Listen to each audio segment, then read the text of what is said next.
اس کے علاوہ آپ نے کہا کہ جو صحابہ تھے وہ نبی صلی اللہ علیہ وسلم کے ساتھ کیسے تھے، تو کیا کرتا نبی ان کو؟ ایک بوڑھا شخص ہے، اس کا نام ہے ابو بکر، ٹھیک ہے نا، بوڑھا آدمی ہے، کہتا ہے میں مسلمان ہوا ہوں، کیا کرتا اس کو؟ آپ کیا سجیسٹ کرتے ہیں کہ دیکھیں اس نے خیانت تو بعد میں کی نا، نبی صلی اللہ علیہ وسلم کے وفات کے بعد اس نے غداری کی۔ ابو بکر ایک بوڑھا شخص ہے وہاں پہ، بیٹی بھی اس نے شادی کرایا اپنا، ٹھیک ہے نا۔ نبی کریم صلی اللہ علیہ وسلم اگر ان کو زمانے میں ان کو مارتے یا ان کو گالی دیتے، ایک شخص نے دیکھیں کسی بھی ایک منصف شخص ہوتا ہے نا، جو باانصاف شخص ہے، وہ جنایت سے پہلے، جرم سے پہلے کسی شخص کو سزا نہیں دے سکتا یا اس کی بے عزتی نہیں کر سکتا؟ کر سکتا ہے بھائی؟ ایسا نہیں لگتا کہ آپ زیادتی کر رہے ہیں؟ نہیں، بالکل زیادتی نہیں کر رہا۔ مثلا اگر مجھے پتہ چل جائے، میں ایک باانصاف شخص ہوں کہ کل میرا جو شریک ہے، پارٹنر ہے، یہ چوری کر دے گا، میں ابھی اس کو گالی دیتا ہوں کہ تو چور ہے، اس نے ابھی چوری نہیں کیا ہے، میرا اس کے ساتھ $1,00,000 فرض کریں یا $1,00,000 جو ہے اس کی پارٹنرشپ ہے، وہ کل جو ہے وہ کیا کرے گا، وہ کل چوری کر دے گا۔ ابھی میں اس کو تو نہیں کہہ سکتا کہ اگر میں اس کو ابھی سے تپڑ مار دوں بھئی آپ چور ہیں، ابھی سے میں اس کو اس کے خلاف کوئی کارروائی کروں، ٹھیک ہے نا، یہ تو اس کو کہہ دوں کہ نکل جاؤ یہاں سے، بھاگ جاؤ، یا وہ مال چھین لوں میں اس کا، یہ تو سب لوگ کہیں گے کہ بھئی آپ نے اس کے ساتھ زیادتی کی۔ فرض کریں اگر رسول اللہ صلی اللہ علیہ وسلم اپنے حیات میں ابو بکر کو قتل کر دیتا، یا ابو بکر کی بے عزتی کرتا، یا عمر کی بے عزتی، گالی دے کے اس کو مسجد سے نکالو کہ بھئی تو منافق آدمی، تو میرے بعد یہ کرے گا، تو تاریخ میں کیا ہوگا؟ پھر ابو بکر تو غصب خلافت نہیں کر سکتا نا، اس کو تو بگا دیا، قتل کر دیا، یا کچھ اس کو جلا وطن کر دیا۔ تاریخ میں سب یہی لکھتے ہیں کہ یہ کیسا نبی تھا، اس کا ایک سسر تھا، ایک بڈھا آدمی، اس کے اپنے شہر کا تھا، مکے میں کا رہنے والا تھا، بلا وجہ اس کو کہتا مجھ پہ وحی ہو گئی ہے، اس کو بھگا دیا وہاں سے، وہ تو نیک آدمی تھا، نماز پڑھنے والا آدمی تھا، آپ کا سسر تھا۔ نبی کریم صلی اللہ علیہ وسلم ان وقت انہوں نے جو کام کیے ہیں اس کا سزا ان کو ان کے کام سے پہلے، یہ شریعت کے خلاف ہے۔ شریعت میں آپ کسی کو ہاتھ نہیں کاٹ سکتے اس لیے کہ وہ کل چوری کرے گا، وہ اگر اس نے چوری کی تو اس کا ہاتھ کاٹ سکتے ہیں، ابھی سے آج نہیں کاٹ سکتے، تو ان کو غصب خلافت کا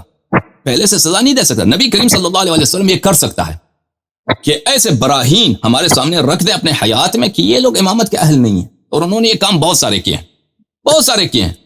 نبی کریم صلی اللہ علیہ وسلم نے ان سے بیعت لیا، شجرہ رضوان میں بیعت لیا، بیعت الرضوان میں، کہ بھئی جان جائے بھی ہم فرار نہیں ہوں گے جنگ میں۔ اس کے فوراً بعد بیعت الرضوان کے بعد جو جنگ ہوئی، جنگ خیبر ہے، صحیح حدیث میں ابھی کچھ دیر پہلے میں نے آپ کو دکھا دیا، اسی تقاریر میں میرے دیکھ لیجئے کہ ابو بکر بھی فرار ہو گئے وہاں سے، عمر بھی، تو اللہ تعالیٰ کو تو پتہ ہے، اور اللہ نے خبر دی، فمن بل ان الذين يبايعونك انما يبايعون الله يد الله فوق ايديهم ومن ينكث فمن نكث فانما ينكث على نفسه، کہ جو اس بیعت کو توڑ دے گا، یہ اللہ کے ساتھ بیعت ہے، آپ کے ساتھ بیعت نہیں ہے، اللہ کے ساتھ بیعت ہے، جو اس کو توڑ دے گا وہ اس کی اپنی ہلاکت ہے، اس کی اپنی شقاوت، اور انہوں نے توڑ دی بیعت، تو یہ بہت بڑی حجت ہے کہ یہ بے وفا لوگ ہیں، یہ دنیا دار لوگ ہیں، یہ ایسے لوگ ہیں جن کی ایمان صرف ان کے منہ پر ہے، وقت آ جاتا ہے تو یہ بھاگ جاتے ہیں، ٹھیک ہے نا۔ نبی کریم صلی اللہ علیہ وسلم یہ کر سکتے ہیں کہ ایک دیکھیں عرب کا جو کلچر تھا، اس میں غلاموں کو وہ اچھی نگاہ سے نہیں دیکھتے تھے، مثلا ایک شخص قبیلے کا سردار ہے، شریف خاندان سے ہے، ٹھیک ہے نا، اس کی ویلیو ہوتی تھی، کا احترام ہے، اس کا پریسٹیج ہے، اور ایک غلام ہے، کالا ہے، اس کی ناک جو اتنی چپٹی ناک ہے، بھئی اس کو کوئی احترام تو نہیں کرتا تھا نا۔ نبی کریم صلی اللہ علیہ وسلم نے ابو بکر کو، عمر کو، عثمان کو، جتنے صحابہ تھے، اپنے وفات سے کچھ دن پہلے، ایک غلام ہے، اس کا نام ہے اسامہ ابن زید ابن حارثہ، 17 سے بھی کم اس کی عمر نکال، 16 سالہ اس کی عمر ہے، اس کا کمانڈر بنایا، ان سب کو کہا کہ تم اس کے سپاہی اس کی اطاعت کرو، اور یہاں سے جاؤ، مدینے سے نکل جاؤ، بھاگ جاؤ، سب کو بولا روم کی طرف جاؤ، حالانکہ روم میں کچھ ہو بھی نہیں رہا تھا، اس روم کے بارڈر پہ اس کو کچھ نہیں ہو رہا تھا، کوئی رپورٹ، جتنے جنگ ہوئے نبی کریم صلی اللہ علیہ وسلم کے لشکر انہوں نے سرایا بھیجے ہیں، اس کی کوئی ایک بیک گراؤنڈ ہے، وہاں پہ ایک تھریٹ ہے، وہاں پہ کوئی لشکر جمع ہو رہا ہے حملہ کرنے کے لیے، اسی لیے لشکر کو بھیجا جا رہا ہے، اور اتنی دور تبوک تک، موتا تک 45 دن کا راستہ ہے، وہ بھی گرمی کی حالت میں، ان کو ادھر بھیجا ہے کہ تم ادھر چلے جاؤ، ٹھیک ہے نا، اور سب صحابہ نے شکایت بھی کیا، یہ کیا کر رہے ہیں، ایک 15 بعض کتاب میں لکھا اسامہ کی وہ عمر 14 سال تھی اس وقت، 15 16 17، جب ان لوگوں کو اس طرح تذلیل کرنا، یہ نبی کریم صلی اللہ علیہ وسلم نستجیر باللہ پاگل نہیں ہے، ہر انسان کو اپنے فعل معاشرے میں کس طرح وہ نظر آتا ہے کچھ اندازہ ہوتا ہے، اور بعض لوگ زیادہ ہوشیار ہوتے ہیں، حکیم ہوتے ہیں، ان کو زیادہ معلوم ہوتا ہے۔ مثلا میں آج یہاں پہ اس طرح کا کپڑا پہنوں, آ جاؤں آپ کے سامنے, آپ مجھے کس نگاہ سے دیکھو گے, مجھے کچھ اندازہ ہے. میں اگر مثلا ٹوپی لگاؤں, مجھے لوگ کیسے میرے ساتھ برتاؤ کریں گے, ٹھیک ہے نا. ابھی آپ ادھر آئیں, ابھی میں آپ کو خدا نخواستہ آپ کو گالی دوں, مجھے اندازہ ہے کہ لوگ کس نگاہ سے مجھے دیکھیں گے نا, لوگ میری مذمت کریں گے. حیدرآباد سے ایک آدمی آیا تھا, آپ نے ان کے ساتھ اچھا بات نہیں کیا. ایک شخص لشکر کا کمانڈر بناتے ہیں, معاشرے میں غلط نگاہ سے لوگ اس کو دیکھیں گے. نبی کریم صلی اللہ علیہ وسلم عاقل العقلاء, نبی نہ بھی ہوتے نا, آپ کہہ دیں دنیائی لحاظ سے کہہ دیں کہ چلو نبوت نہیں مانتے ان کو, کوئی کافر بھی کہے, اتنا تو مانتے ہیں کہ بھئی بہت وائز آدمی ہے, پولیٹیکل لحاظ سے بہت شروڈ آدمی ہے,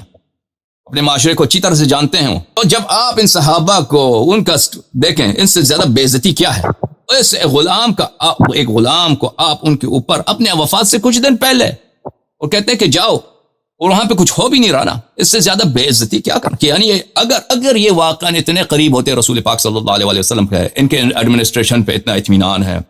ان کی اخلاق پہ, ان کی تقوی پر, ان کی ایمان پر, ان کی ایبلٹیز پر, لیڈرشپ پہ اتنا اطمینان ہے, تو ایک ایسے نوجوان کو جس کی کوئی بیک گراؤنڈ بھی نہیں ہے, اسامہ کی, اس طرح نہیں کہ اسامہ ایک اکمپلشڈ کانکرر ہے. اسامہ ایک بہت ہی بہادر, شجاع, فاتح آدمی ہے. چلے عمر کم ہے, اس کو جنرل ہے بھائی, کوئی بات نہیں. اسامہ کچھ بھی نہیں ہے, نہ اسلام نبی کریم صلی اللہ علیہ وسلم کے حیات میں اس کے کوئی کارکردگی ہے, نہ اس کے بعد اس کی کوئی کارکردگی ہے کہ وہ بڑا فاتح آدمی, بڑا شجاع, کچھ بھی نہیں ہے اسامہ. اسامہ ایک غلام ہے, چپٹ, اور وہ بدصورت بھی ہے, کالا ہے, رات کی طرح کالا ہے.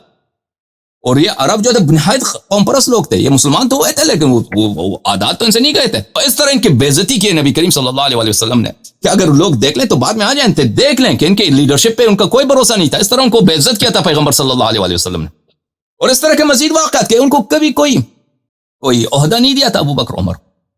سمجھ میں آ رہی. تو اس لیے نبی کریم صلی اللہ علیہ وسلم کا اخلاق حسنہ تھا.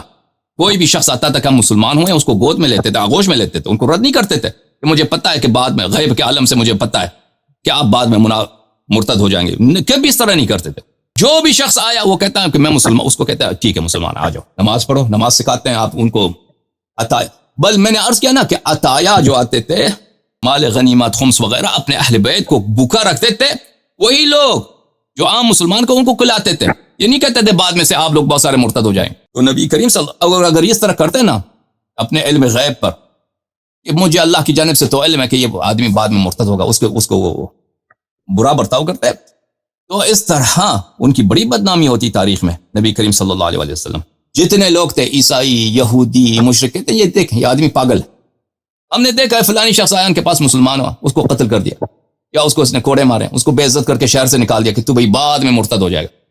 ٹھیک ہے, اس طرح تو نہیں کر سکتے تھے وہ. اوکے بھائی, مزید کوئی حکم, آخری سوال آپ کا, اس کے بعد پھر میں نیکسٹ کالر کو لوں گا.